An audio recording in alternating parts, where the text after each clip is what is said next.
영광의 보좌를 바라보다라는 제목으로 말씀을 전해 주시겠습니다. 오늘도 말씀을 통해 그 백성을 찾아오신 하나님의 은혜가 삼부 예배에 참여한 성도님들께 충만하시기를 주님의 이름으로 축원드립니다. 퀴즈 하나 우리 풀면서 오늘 말씀을 시작해 보려고 합니다. 자, 이것은 무엇일까요? 19세기 실존주의 철학자 키에르케고르는 그의 책 죽음에 이르는 병에서 이것을 죽음에 이르는 병이라고 말한 바 있습니다. 이것이란 바라볼 것이 없게 되어 모든 희망을 끊어버림이라는 뜻을 가진 두 음절의 단어입니다. 이것은 무엇일까요? 이것은 절망입니다. 절망. 키에르케고르는 일찍이 절망이야말로 사람을 죽음에 이르는 병이라고 말한 바 있습니다. 여러분 절망해 보신 적 있습니까? 여러분 무엇에 절망하시나요? 여름맞이 다이어트를 선포하고 군것질을 줄이고 운동도 하고 체중계 위에 올라섰건만 변함없는 숫자에 절망하게 되는 것입니다. 올해를 시작하면서 올해는 기필코 성경 일독을 하리라 다짐하며 시작했는데 6월 마지막 주인데 아직도 출애굽기에 머물러 있는 것을 보면서 절망하게 되는 것입니다. 주유소에 기름 넣을 때 기름값에 절망하고 학생들은 학점에 절망하게 되는 것입니다. 9.11 테러에 미국 사회 전체가 절망을 했고 코로나19 팬데믹에 온 인류가 절망했습니다. 우리 시대를 일컫는 여러 이름들 가운데 가장 적실한 표현 중에 하나는 절망의 시대가 아닐까 생각을 하게 됩니다. 절망을 절망이라 부르는 이유는 끝이 보이지 않기 때문입니다. 금방 끝날 고통은 절망이라 부르지 않아요. 마른 하늘에 날벼락 같은 일들이 생기고 앞이 캄캄해지고 숨이 막혀오는 듯한 고통이 찾아오고 이 고통이 좀처럼 끝나지 않는 것처럼 느껴질 때 우리는 그것을 절망이라고 부릅니다. 인생 가운데 절망이 찾아오면 사람들은 두 가지 방식으로 반응합니다. 첫 번째는 그 절망 속에 완전히 함몰되는 경우입니다. 이들은 스스로를 자책하죠. 왜 이런 일이 생겼을까? 나는 안 되는구나. 나는 여기까지인가 보다. 더 이상 못하겠다. 반대의 급부가 있습니다. 극단적인 낙관주의가 있어요. 난 괜찮아. 아무렇지도 않아. 견딜 수 있어. 겉으로 괜찮은 듯 아무런 조치를 취하지 않고 있다가 어느 한순간에 무너지는 경우들을 봅니다. 고든 맥도널드는 이것을 싱크홀 신드롬이라고 불렀습니다. 함몰 웅덩이 증후군. 도로 아래에 있는 지하수가 서서히 말라가다가 어느 순간 지하수가 고갈되면 지면이 한순간에 무너지는 것입니다. 절망에 대한 성경의 대답을 듣기를 원하는데 절망에 대해 성경이 무엇이라 말하는가 알기 위해 우리가 만나야 한 사람이 있습니다. 여러분에게 한 청년을 소개합니다. 극한의 절망의 시대를 살았던 이 청년의 이름은 에스겔입니다. 이 에스겔이라는 사람을 우리는 기억하기를 영감받은 성경의 선지자여 또 위대한 믿음의 사람으로 우리는 기억합니다.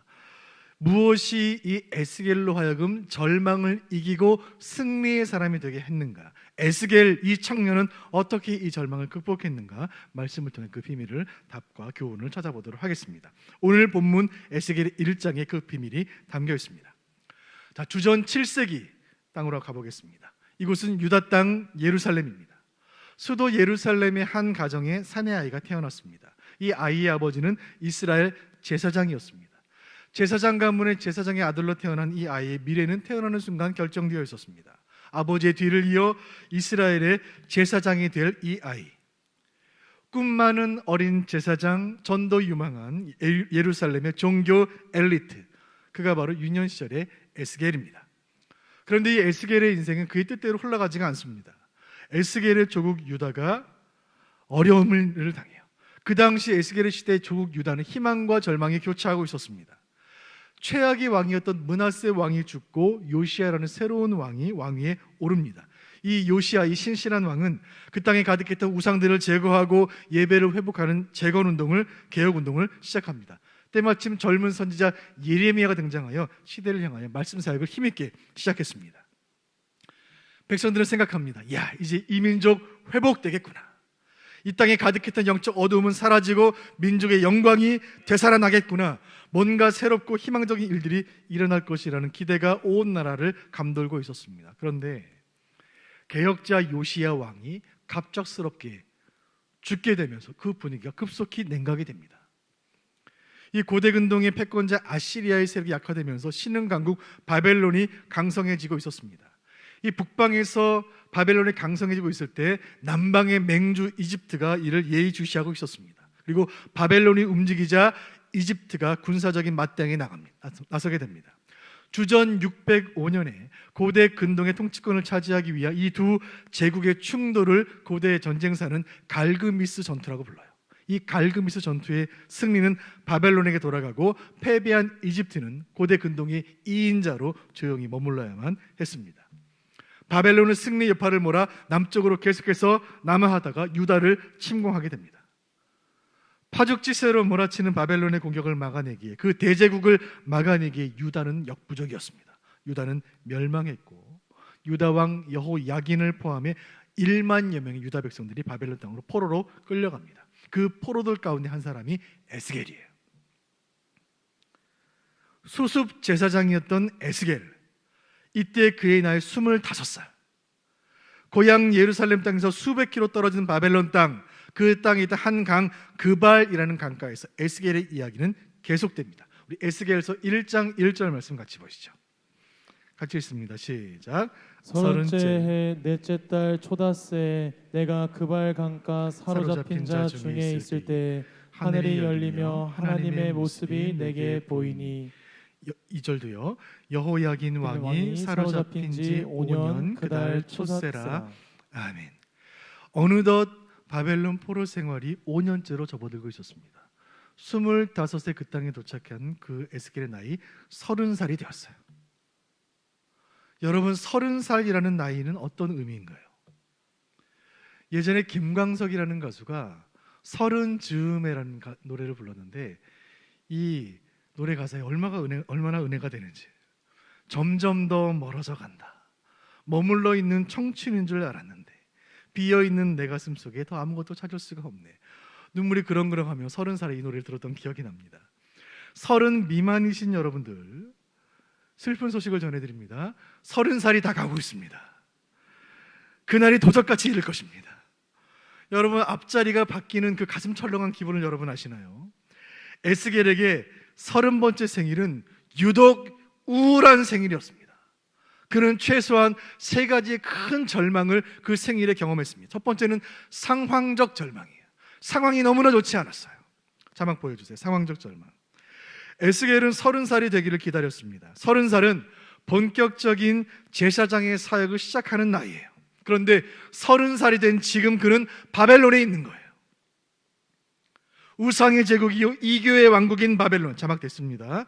내 조국 유다를 무너뜨리고 내 신앙과 삶의 터전인 이 성전을 불태운 원수의 땅에 그 에스겔은 그 땅에 있는 거예요. 바벨론 땅에 있는 제사장. 여러분, 그는 이제 촉망받은 종교 엘리트도 아니고 존귀한 제사장도 아닙니다. 성전이 없는데 무슨 제사장입니까? 그저 전쟁 포로 중에 하나일 뿐이에요. 그의 30살 생일은 친구들의 축하받고 가족들과 함께 식사하는 축복된 날이 전혀 아니었습니다. 그 땅에 끌려온 유다 포로들을 조롱하는 바벨론 사람들의 소리가 귓가에 들려옵니다. 너희 유다 포로들, 천한 바벨론의 노예들, 너희의 신 여호와가 감히 우리 바벨론에게 도전했다가 패배했다지. 네가 그 유다 땅의 제사장인가? 어디 그 무능력한 신에게 불렀던 그 노래나 한번 불러보시지. 찬송 한번 불러보시지. 바벨론에 패배한 그 유다의 현실은 국제사회에 소문이 퍼져 있었고 국제적인 굴욕이었어요. 하나님 잘 믿는 유다가 바벨론에게 패했다더라. 세상에서 조롱받는 성도, 이것이 바로 에스겔이 처한 절망의 현실이었습니다. 여러분, 그 포로 에스겔, 30살의 청년 에스겔의 상황은 바로 우리의 상황 아닙니까? 2022년 우리는 유례없는 교회를 향한, 성도를 향한 배타적인 사회적인 정석 가운데 우리는 살고 있습니다. 두 번째 에스겔의 절망은 실존적 절망이에요. 그의 존재 자체가 큰 절망 가운데 부딪혔습니다. 에스겔은 제사장으로서의 삶을 준비해 왔습니다. 나라의 영성을 책임질 종교 지도자가 되기 위해 수도 예루살렘에서 25년을 준비한 거예요. 예배 인도하는 법, 성전 운영하는 법, 제사장의 직무, 하나님의 법에 대해서는 누구보다 자신이 있었습니다. 그런데 지금 30살이 된 지금 그는 더 이상 제사장이 아닌 거예요. 하나님의 성전, 예배 외에는 아무것도 생각하지 않고 여기까지 달려온 인생인데, 그런데 하나님의 집인 성전이 무너질 줄을 생각이나 했겠습니까? 다윗 왕 그 위대한 후손들이 다스리는 이 나라 유다가 멸망할 줄을 상상이나 했겠습니까? 예기치 못한 현실의 변화는 그의 실존 전체를 뒤흔들었습니다. 전혀 의도하지 않았던 인생의 급격한 변화 앞에서 에스겔은 너무나 무력했습니다. 내 인생의 계획이 어그러질 때 우리에게 찾아오는 절망이 있습니다.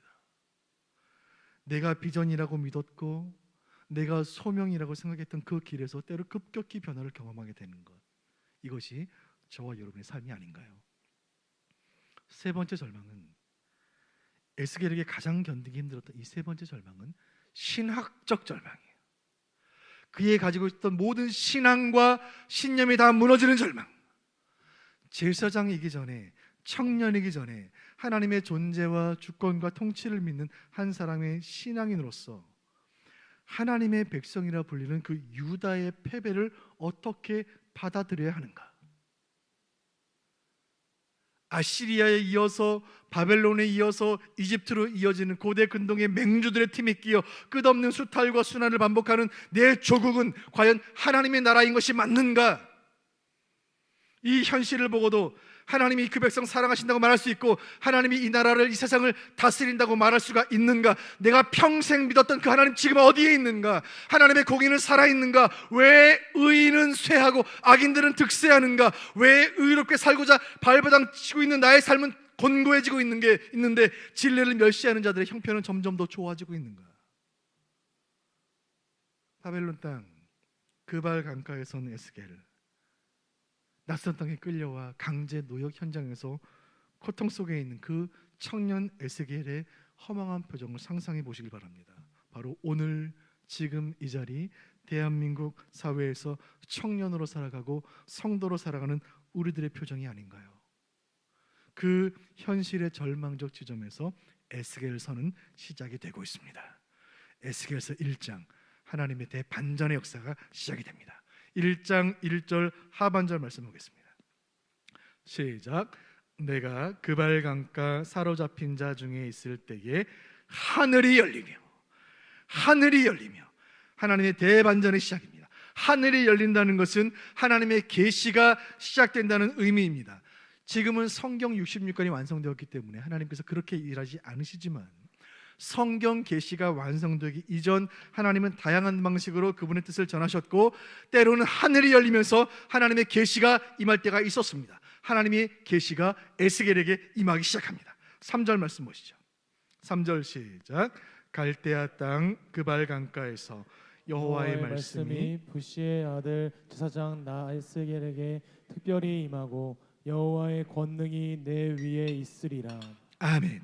이 마지막에 여호와의 권능이 내 위에 있으니라. 이 말을 한글 성경은 이 말을 번역하지 않았지만 NIV나 NASB와 같은 권위 있는 영역 성경을 보면 여기에 there라는 말이 있어요. there, 거기에 여호와의 권능이 임하니라. 거기에 여호와의 말씀이 에스겔에게 임했고 거기에, 여러분 거기에는 어딘가요?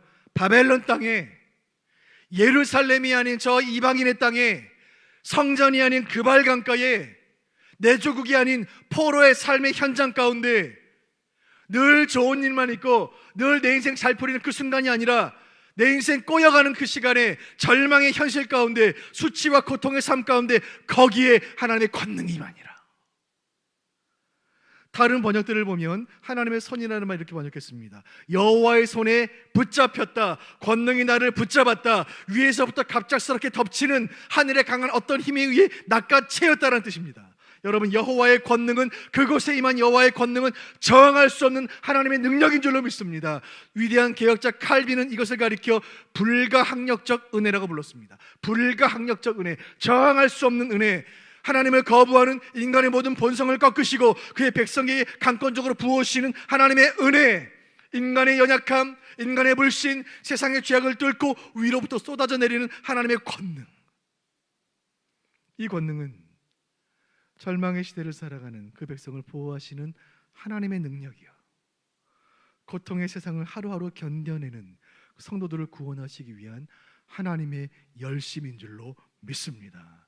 여러분, 은혜란 그런 것입니다. 은혜는 하늘로부터 부어지는 것입니다.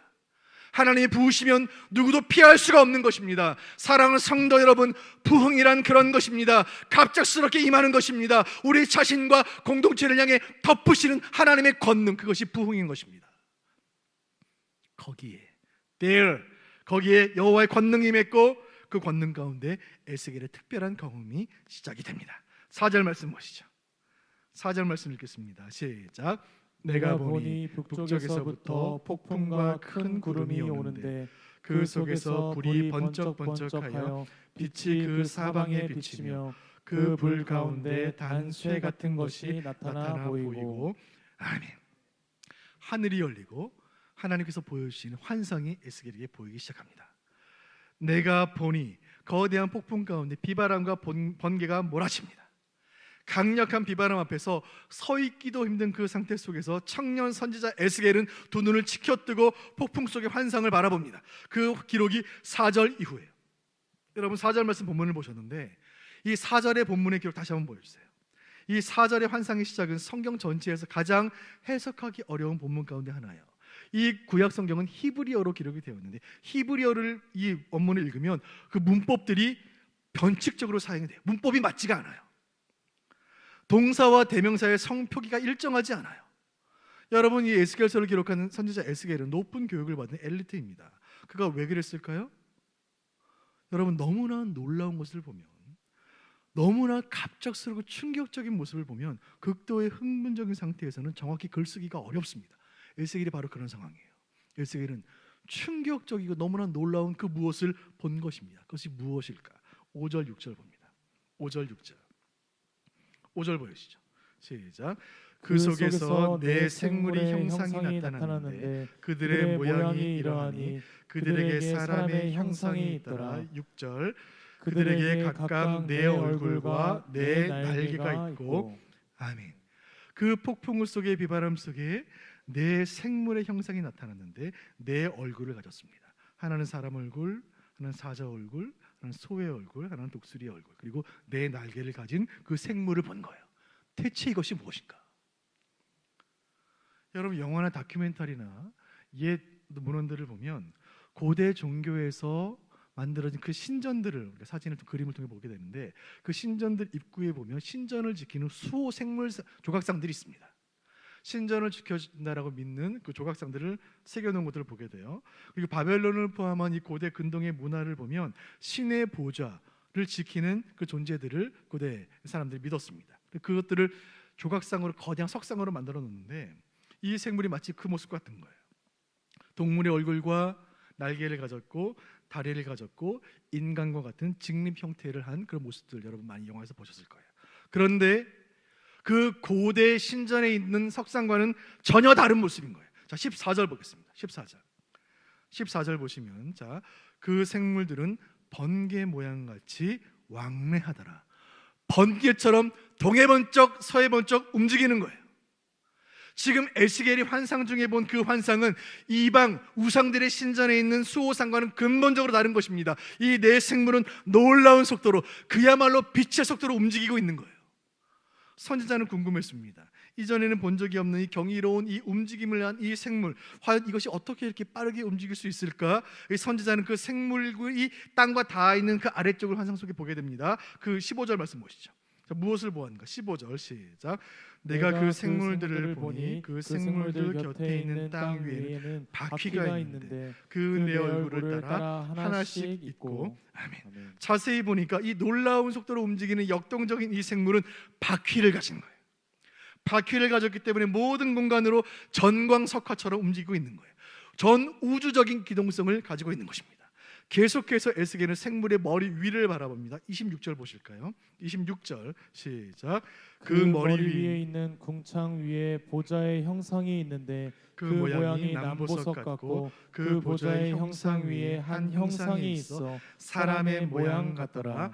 아멘. 에스겔은 생물의 머리 위를 바라보는데 거기 남보석이 보입니다. 남보석은 오늘날 사파이어, 고대에서 가장 값진 귀금속 중에 하나입니다. 사파이어로 아름답게 장식된 화려한 보좌를 보게 된 것입니다. 보좌는 왕권과 주권과 다스림을 상징합니다. 그리고 보좌의 한 형상을 보는데 그 형상이 사람의 모양 같더라. 분명 사람은 아닌데 사람의 모양을 한 그 형상을 보게 된 것입니다. 여러분, 보좌에 앉으신 사람의 형상을 한 그분은 누구실까요? 28절 상반절 보겠습니다. 28절 상반절 시작. 그 사방 광채의 모양은 비 오는 날 구름에 있는 무지개 같으니 이는 여호와의 영광의 형상의 모양이라. 아멘. 에스겔의 환상이 정점에 도달합니다.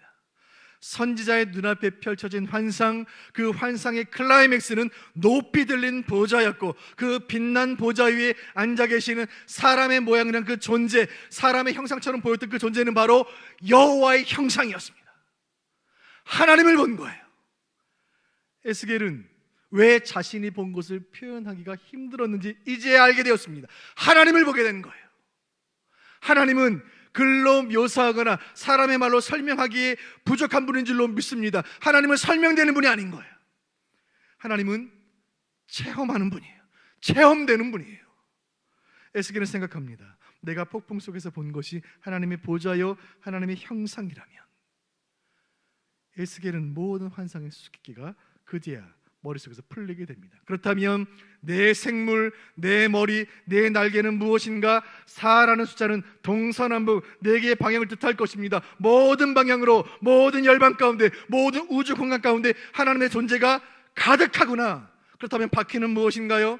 고대 종교의 신들은 그저 신전 모퉁이에 서 있는 돌처럼 새겨진 바위로 만들어진 우상이었지만, 그 나라와 그 지역에 갇혀있는 신이지만 이스라엘의 하나님 여호와는 모든 우주 가운데 열방 가운데 역동적으로 운행하시는 무소부지의 하나님 되시는구나. 생물의 영이란 무엇인가요? 생물의 움직임을 결정했던 그 영은 하나님의 영이신 성령이시요. 폭풍이란 무엇입니까? 시내산의 폭풍이요, 엘리야를 하늘로 올려왔던 그 폭풍, 하나님의 임재를 뜻하는 것이요. 광채와 번개는 하나님의 영광과 권세와 현현을 뜻하는구나. 그리고 그가 보았던 보좌는 조국 유다가 멸망하고 바벨론에게 패배하고 성전은 불타버리고 이 낯선 땅 포로를 끌려온 그 이방 땅에서 비록 조국은 멸망했고 인간의 보좌는 비어있지만, 인간의 권력은 실패했지만 하나님의 보좌는 아무런 이상도 없음을 에스겔에게 보여주신 줄로 믿습니다. 에스겔은 하나님의 영광스러운 보좌를 본 거예요. 이날 하나님의 보좌를 바라보고 에스겔이 깨달은 깨달음은 역사를 바꾼 위대한 깨달음이 되었습니다. 28절 하반절 보겠습니다. 이는 시작. 이는 여호와의 영광의 형상의 모양이라. 내가 보고 엎드려 말씀하시는 이의 음성을 들으니라. 아멘. 에스겔은 그 환상을 보고 하나님의 보좌를 보고 하나님을 보고 엎드립니다. 영광의 보좌를 바라본 인간의 유일한 반응은 그 보좌 앞에 엎드리는 것입니다.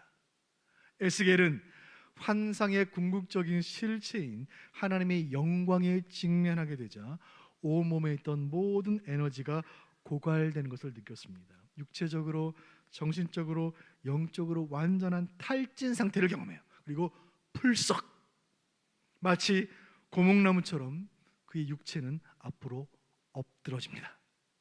온몸의 세포와 신경의 극도의 긴장 상태에서 오감이 정상적인 기능을 할 수가 없었지만 유일한 감각은 청각이었습니다.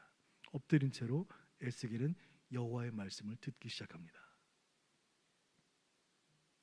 상황적 절망, 실존적 절망, 신학적 절망 가운데 고통하던 청년 선지자 에스겔은 그 현실의 절망 때문에 무너진 것이 아니라 하나님의 장엄한 실제와 하나님의 영광의 무게로 인해 거꾸러졌고, 그때 하나님의 음성이 선지자에게 들려옵니다. 이후로 에스겔 1장의 말씀 이후로, 하나님의 말씀이 임한 이후로 장장 48장에 이르는 에스겔은 48장에서 끝납니다. 이 길고도 의미심장한 환상들을 에스겔을 보게 되고 이것을 포로 땅에 끌려와 있던 민족들에게 전하는 선지자로서의 삶을 살아가기 시작합니다. 그리고 에스겔이 보고 기록한 이 모든 환상들은 성령의 영감에 의해 기록되고 보존되어 에스겔이 그 환상을 보았던 날로부터 2600년이 지난 지금 시공간을 뚫고 오늘 우리에게 선포되고 있는 것입니다. 오늘 에스겔 1장에서 에스겔이 보았던 그 보좌의 환상은 에스겔의 인생의 전환점이 되었습니다. 오늘 이 에스겔의 특별한 경험에서 우리는 성경의 중요한 교훈 한 가지를 발견합니다. 인생의 절망을 이겨낼 힘은 어디서 오는가? 인생의 절망을 이겨낼 힘은 어디서 오는가? 하나님의 보좌를 바라보는 것에서 온다. 하나님의 보좌를 바라보는 것에서 모든 절망을 이겨내는 힘이 온다. 주여, 절망의 시대를 살아가는 주의 백성들로 하여금 오늘 이 예배를 통하여 믿음의 눈을 열어주시고 영광의 보좌를 바라보게 하여 주옵소서. 선지자 에스겔은 수많은 기적들을 행한 선지자는 아니었습니다. 하늘에서 불을 내리거나 바다를 가른 적이 없어요. 그런데 에스겔은 절망의 진수를 경험한 에스겔은 그 절망의 극한의 순간에 하늘이 열리면서 여호와의 권능이 임하면서 여호와의 환상이 그에게 임하면서 그 모든 인생의 절망을 용해시켜버릴 만큼, 녹여버릴 만큼 강력한 소망과 비전을 체험하게 된 것입니다. 오늘 말씀은 지금으로부터 2600년 전 메소포타미아 바벨론 땅 어느 강가에서 한 유대인 사제가 경험한 개인적인 간증이 아니라 살았고 운동력 있는 말씀인 줄로 믿으시길 바랍니다. 그 말씀은 우리를 향한 주님의 음성인 줄로 믿습니다. 오늘도 이 절망의 현실 속에 살아가는 백성들에게 하나님께서는 말씀을 통하여 그분의 영광스러운 보좌를 보여주심으로 이 모든 절망을 이겨내게 하시며 믿음으로 보좌를 바라보는 그 한 사람을 통하여 이 시대와 민족을 새롭게 하시는 줄로 믿으시기를 바랍니다. 이날 선지자는 깨달았습니다. 아, 그렇구나. 우리 하나님 여호와는 죽으신 것이 아니구나. 내 조국 유다가 멸망하고 조국이 불탄 것은 하나님의 능력이 없으시기 때문이 아니라 내 백성을 거룩하게 하시기 위한 하나님의 섭리였구나. 여호와는 지금도 온 열방 중에 자유롭게 운행하시며 역사 가운데 적극적으로 개입하시며 내 삶 가까이에 계시는 살아계시는 현존하신 하나님이시구나. 간절히 바라기는 오늘 주일 3부 예배 제면 여러분 모두에게 이 믿음 주시기를 주님의 이름으로 축원드립니다. 나의 하나님은 무엇에도 얽매이지 않으시며 내 인생의 막막함이나 내 현실의 절망이나 나의 신앙적인 혼돈 저 너머에 바로 거기에 거기에 섬광처럼 빛나는 영광의 보좌에 주님 계시는구나. 바로 거기에서 그 보좌에서 이 우주를 다스리시고 세계를 다스리시며 그분의 주권적인 뜻 가운데 내 인생도 있고 내 교회도 있고 내 조국과 가정과 내 미래가 포함되어 있구나. 이것이 저와 여러분의 믿음인 줄로 믿으시길 바랍니다. 절망의 시대를 살아가는 성도들이여, 영광의 보좌를 바라보시기를 바랍니다. 세상에는 무신론자들이 많이 있습니다. 여러분, 진짜 무신론자는 신이 죽었다고 외치는 이성주의 철학자가 아니라, 신은 죽었다고 글을 쓰는 사람들이 아니라 교회 안에 있으면서 성도라는 이름을 가졌으면서 현실에 갇혀서 현실에 매몰되어 절망의 눈이 가려서 영광의 보좌를 바라보지 못하는 자, 그가 바로 무신론자입니다. 사랑하는 성도 여러분, 에스겔이 보았던 영광스러운 보좌를 믿음의 눈을 들어 바라볼 수 있기를 간절히 바랍니다. 오늘 이 영광의 보좌의 환상을 통해 에스겔은 전쟁 포로에서 위대한 선지자로 다시 태어납니다. 끝없는 좌절 속에 고통하는 포로 에스겔은 잊어도 좋겠습니다. 이제는 하늘 보좌로 인한 벅찬 비전을 가슴에 품은 뛰는 심장을 가진 선지자 에스겔만이 존재할 뿐입니다. 본문 1장 1절 다시 한번 돌아보시죠.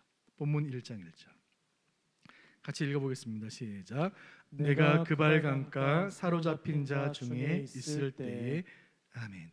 모든 시작이 환상이 시작될 때 이 말씀은 시작이 되어 있어요. 여러분, 이 말씀 다시 자세히 보세요. 에스겔은 그발 강가 포로로 끌려온 1만 명의 포로들 중에 한 명이었습니다. 여러분, 에스겔은 사로잡힌 자 중에 한 명이었어요. 에스겔은 갑자기 하늘로부터 내려와서 강력한 설교를 전하고 놀라운 기적을 행하고 어안이 벙벙해진 무리들을 뒤로 두고 쿨하게 사라진 신비의 선지자가 아니에요. 에스겔은 우리 중에 있는 그 누구예요. 여러분, 에스겔은 우리 가운데 있는 그 어떤 사람이에요. 우리와 똑같이 실패하고 똑같이 낙심하고 똑같이 좌절하고 똑같이 포기하는 현실 가운데 똑같이 비통하고 똑같이 고통하고 똑같이 절망하는 사람들 가운데 그 한 사람이 바로 에스겔입니다. 하지만 그는 이 절망의 현실 가운데 하늘이 열리는 것을 경험한 사람입니다. 만약에 우리 가운데 오늘 3부 예배에 참여한 우리 가운데 하늘의 보좌와 하나님의 영광을 체험한 사람이 있다면 바로 그 사람이 우리 시대의 에스겔이며 바로 그를 통해 우리 교회는 우리 공동체는 절망의 폭풍을 뚫고 맑은 하늘로 비상하게 될 줄로 믿습니다. 간절히 바라기를 바로 여러분이 그 주인공이 되시기를 주님의 이름으로 축원드립니다. 이제 6월을 마감하고 7월로 접어드는 한 주간을 보내게 됩니다. 2022년 전반전이 이렇게 끝났습니다. 이제 후반전이 시작되는 이 중요한 시점 가운데 오늘 우리가 예배를 통하여 하늘의 빛나는 영광을 그 영광의 보좌를 바라보게 되고 우리가 말씀을 통하여 하나님의 비밀한 것들을 발견하게 될 때 우리의 현실을 뒤덮고 있는 이 무거운 절망이라는 이름의 장막은 비로소 걷히기 시작할 것이며 우리는 시대를 이기는 소망의 사람으로 비상하게 될 줄로 믿으시기를 바랍니다. 이 믿음으로 새로운 한 주간 또 2022년의 하반기를 향하여 힘차게 나아갈